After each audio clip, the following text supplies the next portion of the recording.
शहा येत आहेत. त्यांच्या दौऱ्यानिमित्त पुन्हा पालकमंत्री पदाचा जो आहे विषय पुन्हा वाटत शेतकऱ्यांच्या घरी जेवायला जाणार त्याचा अर्थ त्यांच्याकडे पालकमंत्री पदाला अशी राजकीय चर्चा. हे बघा, अमित शहा हे मोठे नेते आहेत, भाजपचे वरिष्ठ नेते आहेत, एनडीए आघाडीचे नेते आहेत. म्हणून तटकरेंच्या घरी जेवायला जाणं हे योग्य आहे, त्यात काय अयोग्य नाही. परंतु पालकमंत्री पदाचा वाद जो आहे तो वाद मुळात व्हायला नको होता असं आमचं आताही मत आहे. भाजपचे 3 आमदार आहेत, शिवसेनेचे 3 आमदार आहेत, राष्ट्रवादीचा 1 आमदार आहे.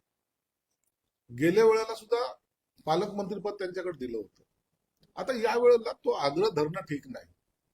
ज्या ठिकाणी शिवसेनेचे आमदार जास्त आहे आणि ती मागणी आहे, तो मला वाटतं हा तिढा आता सुटेल आणि पालकमंत्रीपद हे आमच्याकडे येईल अशी आम्हाला खात्री आहे.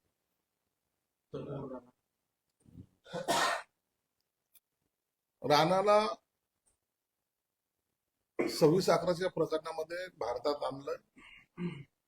आता त्याची चौकशी निश्चित होईल. एक आहे की त्याच्यामध्ये मला जी माहिती आहे की डोभालच्या नेतृत्वामध्ये ती सगळी चौकशी होणार आणि डोभालांना आंतरराष्ट्रीय गुन्हेगारांची किंवा इतर संबंधित लोकांची पूर्णपणे माहिती असल्यामुळे संपूर्ण एव्हिडन्स त्यांच्या हाती लागले असावेत. आता राणाचा अंत हा फाशीच्या तक्त्यावर होईल किंवा जेलमध्ये होईल. परंतु तवल राणाच्या इथं आल्यावर राजकारण सुद्धा मोठ्या प्रमाणात वाटते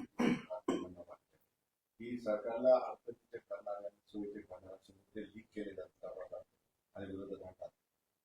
नाही, असे मुद्दे वगैरे लीक होणार नाहीत आणि सरकार अडचणीत येणार नाही. मुळामध्ये भारतातल्या प्रत्येक नागरिकाचं हे म्हणणं आहे की 26/11च्या हल्ल्यामध्ये हा जातीवादाचा विषय नाही, तर सर्वसामान्य माणसाचं झालेलं मृत्यू ज्यांना जेही जबाबदार आहे, मग त्याच्यामध्ये अनेक जातीचे लोक मृत्युमुखी पडलेले आहेत. म्हणून याच्यावर राजकारण न करता या आरोपींना फाशीवर कसं नेता येईल याबाबत सर्वांनी सहकार्य हे सरकारला केलं पाहिजे. मंगेशकर कुटुंबाच्या हॉस्पिटलवरून तपासाचा रिपोर्ट आहे. आता वडेट्टीवारांनी काल असं म्हटलं की मंगेशकर कुटुंबाची बघा, हॉस्पिटलच्या संदर्भामध्ये आता आजकाल लोकांची मानसिकता थोडी बदलत चाललेली आहे. अनेक जे मोठे हॉस्पिटल आहेत त्याच्यामध्ये पेशंटच्या देखभालीवर, त्याच्या सुविधावर मोठ्या प्रमाणात खर्च वसूल केले जातात. ही वस्तुस्थिती काही ठिकाणी आहेच. परंतु अशा पद्धतीने बोलणं मला वाटतं गैर आहे. ही एक मॅनेजमेंट आहे, त्याला जे कोणी जबाबदार असतील त्याच्यावर कारवाई करा. जर त्या हॉस्पिटलमध्ये गैरसोयी होत असतील किंवा त्यामध्ये पेशंटला लुटण्याचे प्रकार होत असेल तर त्याच्यावर कारवाई ही निश्चित झाली पाहिजे. परंतु एखाद्या कुटुंबावर बोलणं मला वाटतं हे गैर. संतोष बांगरचे तुमचे आमदार आहेत, त्यांनी सुद्धा एक अशीच पॉलिटिकल व्हायरल केली ज्यामध्ये एमजीएम हॉस्पिटलला त्यांच्या मतदारसंघातली एक व्यक्ती ऍडमिट होती. डेंग्यू झालेला मात्र 6 लाख रुपयाचं बिल केलं आणि थोडासा डिस्काउंट देऊन सोडा म्हटलं तर त्या महिलेच्या अवतीभोवती बाउन्सर्स लावले आणि ती महिला निघून जाऊन हॉस्पिटल व्यवस्था करण्यात. धर्मदयेच्या नावाखाली अनेक हॉस्पिटलांनी उच्छंद मांडले आहे, हे नाकारता येणार नाही. संतोष बांगरने जो काही प्रकार दाखवलाय तो तर आहेच आहे. तसं झालं असेल तर मी आताच कलेक्टरला त्यांच्याबद्दल बोलणार आहे आणि तो बाकी तो प्रकार आम्ही थांबवणार. स्वतः मला 3 दिवसापूर्वी एकाचं बायपास करायचं होतं, हार्ट सर्जरी. 4 लाख रुपये सांगितले आणि तो पेशंट ऑपरेशनच्या टेबलवरच वारला. मेल्यानंतर त्याला 7.5 लाख रुपयाची डिमांड केली. 3.5 लाख रुपये आणखी त्यांनी 4 लाख रुपये जे होते ते दिले. त्याला सांगितलं 7.5 लाख रुपये आता लागतील आणि त्यासाठी डेड बॉडी थांबवली होती. मी माझ्या पद्धतीने जेव्हा त्यांच्याशी बोललो त्या टायमाला त्यांनी ती डेड बॉडी सोडली. परंतु प्रत्येकाला राजकीय आश्रय नसतो. सर्वसामान्य जो नागरिक असतो त्याला डॉक्टरशी बोलताना सुद्धा भीती वाटत असते आणि अशा परिस्थितीमध्ये त्याच्याकडून किंवा त्याची होणारी फसवणूक ही मोठ्या प्रमाणात वाढत चाललेली. हॉस्पिटल मेंटेन करण्यासाठी जर तुम्ही पेशंट कडून पैसे घेत असाल तर हे चुकीचं आहे. तुमचं स्टेटस वाढण्यासाठी त्या पेशंटचा बळी घेण्याचा प्रकार झालेला आहे. आणि अनेक ठिकाणी आता उपचार नको, घरी मेलं तरी चालेल अशी सुद्धा भावना नागरिकांमध्ये यायला लागलेली आहे. हे चुकीचं आहे. म्हणून मी आरोग्य मंत्री साहेबांना सुद्धा या वेळेला कॅबिनेटला की तुम्ही यावर स्ट्रिक्टली ऍक्शन घ्या. असे जे हॉस्पिटल असेल 4 हॉस्पिटल बंद झाले तरी काही फरक पडत नाही, परंतु पेशंटची लूट होऊ नये ही त्यामागची आपली भूमिका असली पाहिजे. एमजीएम माणसाची मंगेश करत एक सगळे सरकारचे नामंत्रिताराने एवढ्या तुमच्या कृतीचे मंजूर घेतात, कबूल करतात गरिबांना कमी किमतीमध्ये आणि नंतर सरकारलाच मदत नाही. त्याच्यासाठी आता एक नियमावली करणं आवश्यक आहे. सरकारचं वचन त्यांच्यावर आहे. निश्चित नियमावली करणं आवश्यक आहे. मी सांगतो ना, हॉस्पिटलमध्ये धर्मादायचे जे असतात ना, त्यांना 10% बेड हे रिझर्व ठेवणं गरजेचं असतं. कोणत्या हॉस्पिटलमध्ये बेड रिझर्व आहे, कुठं मोफत उपचार होतो, दाखवा एखाद्या हॉस्पिटलचं नाव. आणि हे सगळं उघड्या डोळ्याने आम्ही राज्यकर्ते म्हणून सुद्धा पाहतोय. म्हणून आता कडक भूमिका उचलायला सरकारने पावलं उचलली पाहिजे. आता कुणाची माफी नाही, आता यांना माफी देऊ नका. कोरोनाच्या काळामध्ये एकेका पेशंटने 20-20 लाख रुपयाचे बिल भरलेले आपण पाहिलेले. आजही त्या कर्जाच्या खाईत आहेत. आताही ते आणखी पैसे त्यांचे आणखी फेडले गेले नाहीत, अशी अवस्था अनेक ठिकाणी. म्हणून हा संतापजनक जो प्रकार घडतोय ना, त्याला पाठिंबा देता कामा नये. मग त्यांच्या प्रतिष्ठेसाठी पेशंट मेला तरी चालेल किंवा पेशंटवर झालेला बोजा झाला तरी चालेल, ही भूमिका घेणं योग्य नाही, हे माझं स्पष्ट मत आहे. एसटी कर्मचाऱ्यांचा पगाराचा तिढा निर्माण झाला होता. सोमवारी हा पगार होणार आहे. त्याच्यात आता राष्ट्रवादी आणि शिवसेना तुमच्यात आणि राष्ट्रवादी श्रेयवादाची लढाई सुरू आहे. आता एसटी कर्मचाऱ्याचे पगार पुन्हा देण्याचं संबंधित खात्याचे मंत्री आमचे प्रताप सरनाईक यांनी सांगितलेलं आहे, ते देणार आहे. याच्यात श्रेयवाद कसा घेता? ज्या खात्याचा मंत्री आहे तो मंत्री जर सक्षमपणे ते खातं सांभाळत असेल तर अपयश पण त्याचं आणि श्रेय पण त्याचं, हे मानलं पाहिजे. याच्यामध्ये कोणत्याही प्रकारचा वाद होता कामा नये. सुधीर मुनगंटीवार यांनी नाशिकच्या एका व्याख्यानमध्ये वक्तव्य केलेलं आहे. की व्याख्यानमध्ये देणाऱ्यांचं प्रमोशन होतं असं ऐकलं होतं. माझं प्रमोशन होण्यासाठी हे सरकार कायम राहिलं पाहिजे. नाशिकच्या व्याख्यानमध्ये चुनवी आणि ते म्हणजे की उद्या प्रणिती शिंदे आणि अरविंद सावंत माझं प्रमोशन पुढे होणार असं म्हणजे दोघांना आमच्या पक्षात मुनगंटीवार थोडेसे हताश आहेत. थोडं फ्रस्ट्रेशन निश्चित त्यांना आलेलं आहे. भाजपचे ज्येष्ठ नेते आहेत, परंतु त्यांचा पक्षांतर्गत हा कलह असल्यामुळे त्यावर आम्ही बोलणं योग्य नाही. आणखी असं नाही की आमदारांच्या हातात लग्न लावून द्यायचे असते तर अर्ध्या आमदारांची हिरोईन सोबत मुनगंटीवार आहेत, त्यांना समय सूचकता किंवा प्रसंग रूप एखादं वाक्य टाकणं हे त्यांना जमतंय आणि त्यात ते तरबेज आहेत. कदाचित त्यामुळंच त्यांची ही कला पाहून त्यांना थोडासा ब्रेक दिला की काय, अशी शंका यायला वाव आहे. नितेश राणे की नारायण राणेंना अटक केलेला क्षण आजही मोबाईलमध्ये सेव्ह आहे.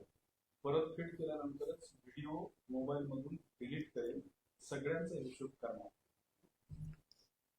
त्या वक्तव्याशी त्यांनी जे काही केलेलं आहे त्याची दखल मुख्यमंत्र्यांनी घेतली पाहिजे.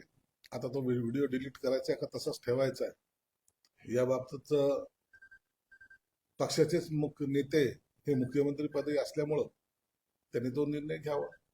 त्यावर इतर आणखी जास्त भाष्य करणं उचित नाही. वसंतदादा पाटलांनी मात्र विशाल पाटील खूप महत्वाचं वक्तव्य केलं. ते म्हणतात की आपल्याला मंत्रिपद मिळावं अशी भावना त्यांनी व्यक्त केली. ते म्हणतात की जे गोरे आहेत, गोरेंना जसं मंत्रिपद भेटलं तसं मला पण मंत्रिपद भेटावं. भविष्यात मी काँग्रेस सोबत नाही तर दुसऱ्या कोणत्या पक्षात जाईल असं सुद्धा त्यांनी सूचना केली. काँग्रेस बरोबर आता कुणाचं राहण्याची इच्छा नाहीये. काँग्रेस ही दुबंगली गेलेली आहे आणि मुळामध्ये सांगली असेल, सातारा असेल, त्या भागामध्ये पाहिले तर काँग्रेस ही अत्यंत पिछाड झाली. आताच्या काँग्रेसने कार्यकर्त्याची किंमत एकदम शून्य केलेली आहे. एखाद्या वेळेला इतर कोणत्याही पक्षात जाऊ पण काँग्रेस बरोबर काम करणार नाही अशी अनेकाची मानसिकता आहे. म्हणून आता ही येणारी निवडणूक असेल किंवा येणारी सत्ता असेल, या सत्तेला वाट पाहण्यापेक्षा आताच आपलं बस्तान कुठेतरी मांडावं असं अनेकाची इच्छा आहे. म्हणून तुम्ही जर पाहत असाल तर रोज शिवसेनेमध्ये, भाजपमध्ये आणि अजितदादाच्या राष्ट्रवादीमध्ये सुद्धा प्रचंड जे लाईन लागलेली ती प्रवेशाची लागलेली. मला वाटतं भविष्यामध्ये काँग्रेसचं अस्तित्व हे महाराष्ट्रामध्ये शून्य होईल. पीक विम्यासाठी शेतकऱ्यांनी दिवस मोठा दिला. त्यांचा पीक विमा त्यांना हातात पडत नाही. 2 ते 4 वर्षापर्यंत पीक विमा. मात्र पीक विम्याला 50,000 कोटीचा फायदा कंपनी. कसं बघताय? पीक विमा कंपन्या ह्या लुटारू आहेत. या लुटारू कंपन्यांनी शेतकऱ्यांच्या नावावर जे काही सरकारला सुद्धा लुटलेलं आहे आणि शेतकऱ्याला सुद्धा लुटलेलं आहे. याची खरं तर अत्यंत गांभीर्याने त्याची चौकशी केली पाहिजे. या विमा कंपन्या शेतकऱ्यांना नुकसान भरपाई देण्यासाठी नेहमीच आडेतटू भूमिका घेतात. हे सर्व स्रोत आहे आणि प्रत्येक शेतकरी हा विमा कंपनीवर नाराज आहे आणि त्याचे पडसाद हे सरकारवर पडतात. म्हणून सरकारने ह्या प्रश्नाला गांभीर्याने घेणं गरजेचं आहे. फक्त गांभीर्याने घेऊन नाही तर त्यांच्यावर कारवाई करणं गरजेचं आहे. वडेट्टीवारांचे वक्तव्य त्यावेळी बोलले की मंगेशकर कुटुंब लुटारं. आजही त्यांनी प्रतिक्रिया आता दिली की मी माझ्या मनात ठाम आहे. मंगेशकर कुटुंबाने गाणे म्हटल्याशिवाय कुठली समाज. त्यांनी त्यांच्याबद्दलचं मत व्यक्त केलेलं आहे. आम्ही त्याचं मत व्यक्त करू शकत नाही. कारण की मंगेशकर कुटुंबियांनी देशासाठी हे मेरे वतन के लोग हे गाणं नेहरूंनी त्या लता मंगेशकरांना सन्मानित त्या काळात केलेलं आहे. आणि कोणत्या क्षेत्रातल्या अनेक क्षेत्रातले लोक आपापल्या क्षेत्रामध्ये तरबेज असतात. शास्त्रज्ञ असतील तर त्या क्षेत्रात आहे. गाणं म्हणणं हे साधी कला नाहीये. तर त्याच्यामुळं त्या काळामध्ये स्वातंत्र्याच्या लढ्यामध्ये त्या गाण्यांचा सुद्धा इफेक्ट मोठा झालेला होता. आणि म्हणून लता मंगेशकरला गायन कोकिळा या भारताची गायन कोकिळा म्हणले जाते. जगभरात प्रसिद्ध असलेले या कुटुंबाला अशा पद्धतीने हिणवणं हे चुकीचं आहे. त्यांचा व्यवसाय आणि त्यांचा मेडिकलचा जो व्यवसाय असेल तो वेगळा भाग आहे. परंतु त्यांनी जे योगदान या देशासाठी दिलेलं आहे. गाणं म्हणणं जर त्यांना काही लोकांना कमीपणाचं वाटत असेल मग उद्या शाहिरी म्हणणाऱ्यांना ते अशाच भाषेत बोलतील, पोवाडे म्हणणाऱ्याला अशाच भाषेत बोलतील. म्हणून हे एका क्षेत्रावर केलेलं हे त्यांचं टीका मला वाटतं ही दुर्दैवी. त्यांचं गाण्याचे योगदान आम्ही असतो याची तुलना करा. हे जे तुम्ही मिक्स कसे करता? तो व्यवसाय आहे. तो व्यवसाय हा छंद म्हणून जेव्हा जोपासला आणि त्याचा परिणाम असा झाला की आज लता मंगेशकरचे 50,000हून जास्त गाणी जे आपण ऐकतो आजही गायन कोकिळा म्हणून जे आपण त्यांना संबोधतो. म्हणून तिला त्याचे आणि ह्या व्यवसायाची बरोबरी कधी करता कामा नये. माणिकराव पोपट म्हणाले की माझा स्वभाव जन्मजात आहे. तो एका दिवसात बदलणार नाही. तर माझं हेतू स्वच्छ असतं. मी परखड सत्य बोलतो. माझा स्वभाव कडक असतो. मला शेतकऱ्याची भली करायची. माणिकरावांची भूमिका चांगली आहे. परंतु माणिकरावांच्या मागे का कोण जाणे कोण लागलेले. परंतु आता माणिकरावांनी सुद्धा थोडासा संयम हा राखला पाहिजे. आपल्या एखाद्या वक्तव्यामुळं शेतकरी बांधवामध्ये किंवा इतर समाजामध्ये चीड निर्माण होऊ नये असं वक्तव्य करणं टाळावं. स्पष्ट स्वभावाचा अर्थ इतरांना दुखवणं असं होत नाही. म्हणून आता त्याची ते काळजी घेतील. माझंही त्यांच्याशी बोलणं झालेलं आहे. त्यांनी सुद्धा सांगितलं की आता मी मीडियाच्या समोर जास्त जाणार नाही. हे त्यांनी मला स्पष्टपणे सांगितलं. बारामतीला तरुणाच्या त्रासाला कंटाळून शाळेत मुलीने आत्महत्या केली. तो मुलगा म्हणायचा की तो माझ्याशी लग्न नाही केलं तर तुझ्या आई वडिलांचं मुलगा होईल. त्या कारणामुळे तुम्ही स्वतःच आत्महत्या केली. असे प्रकार समाजामध्ये आता वाढीस लागलेले आणि ते चिंताजनक आहेत. मला वाटतं या छोट्या गोष्टीमुळे मोठमोठ्या घटना घडायला लागलेल्या आहेत. एका मुलीचा जीव जाणं दुर्दैवी आहे. परंतु इमोशनली एकमेकाला ब्लॅकमेल करणं सुद्धा तेवढं चुकीचं आहे. म्हणून समाजामध्ये आता जनजागृती पुन्हा एकदा व्हायला पाहिजे. या घटनेमुळं त्या मुलीच्या कुटुंबावर काय परिणाम झाला असेल याची जर आपण पाहिलं तर ते मला वाटतं ते दुर्दैवी. चलो ठीक आहे. या घटना एवढ्या वाढत चालल्यात ना, फार वाढत चाललेल्या आहेत दिवसेंदिवस. आजची घटना ती एक लय विचित्र मला ऐकायला मिळाली. बायको म्हातारी आहे, तिला त्रास होतो म्हणून त्या बिचाऱ्याने तिला पहिलं मारलं स्वतः फाशी घेतली. काय वाईट, किती वाईट आहे, किती दुर्दैवी.